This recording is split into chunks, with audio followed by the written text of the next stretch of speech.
السلام علیکم، آپ دیکھ رہے ہیں IH وائس۔ ناظرین، آج کی ویڈیو ہمارے ایک کفن چور کا عجیب واقعہ ہے۔ ایک دفعہ حضرت علی رضی اللہ تعالی عنہ آپ صلی اللہ علیہ وسلم کی خدمت میں پیش ہونے جا رہے تھے کہ راستے میں حضرت علی رضی اللہ تعالی عنہ کی نظر ایک شخص پر پڑی جو مسلسل رویا جا رہا تھا۔ حضرت علی شیر خدا نے اس بندے سے رونے کا سبب پوچھا تو اس نے بتایا کہ میں بہت بڑا گنہگار ہوں، مجھے اللہ تعالیٰ کے عذاب سے ڈر لگتا ہے، مجھے سمجھا نہیں آ رہا ہے کہ میں کیا کروں۔ آپ حضور صلی اللہ علیہ وسلم کی خدمت میں میری معافی کی سفارش فرما دیں۔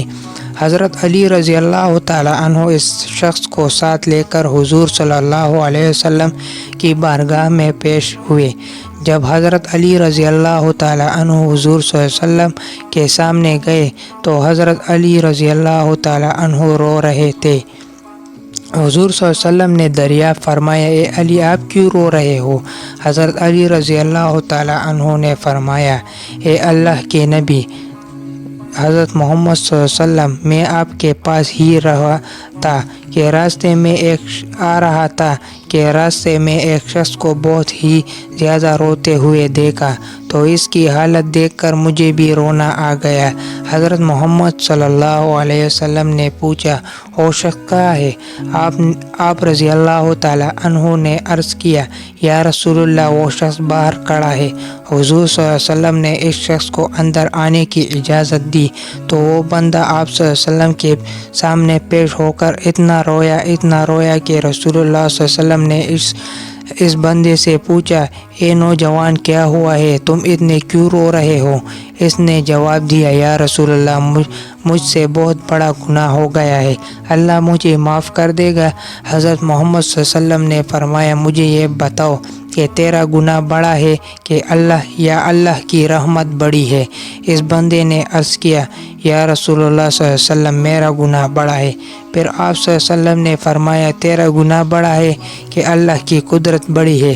اس نے عرض کیا، یا رسول اللہ، میرا گناہ بڑا ہے۔ حضرت محمد صلی اللہ علیہ وسلم نے فرمایا کہ کیا تو نے شرک کیا ہے؟ بندے نے عرض کیا، یا رسول اللہ، میں نے شرک کا ارتکاب نہیں کیا۔ حضور صلی اللہ علیہ وسلم نے فرمایا، کیا تو نے کسی بندے کو قتل کیا ہے؟ اس نے کہا کہ یا رسول اللہ، میں نے کسی بندے کو قتل نہیں کیا ہے۔ حضور صلی اللہ علیہ وسلم نے فرمایا کہ پھر تم نے کون سا ایسا گناہ کیا ہے جس کی وجہ سے تم اتنے زیادہ رو رہے ہو؟ پھر اس شخص نے اپنا سارا قصہ سنایا۔ اس نے کہا، یا رسول اللہ، میں کئی سالوں سے کفن چوری کر رہا ہوں۔ میں مردوں کے کفن چوری کر کے ان کو فروخت کیا کرتا تھا، اس سے جو آمدنی ہوتی تھی اس سے اپنا پیٹ پالتا تھا۔ کہنے لگے کہ کچھ دن پہلے ایک لڑکی دفن کی گئی، میں نے اپنے عادت کے مطابق اس کا کفن اتارا اور وہیں سے جانے لگی تو مجھ پر شیطان غالب ہو گیا۔ اس نے میری نیت بدل دی، میں نے اس لڑکی کے ساتھ زنا کیا۔ جب میں نے زنا کر کے اٹھانے لگا تو میں نے ایک آواز سنی کہ جیسے وہ لڑکی بول رہی تھی، اے بدبخت بندے، تو نے مجھے مردوں کے درمیان ننگا کیا، تو قیامت کے دن بدکاروں اور زناؤں میں تیرے شمار ہوگا، اللہ تجھے بھی سب کے سامنے ننگا کرے گا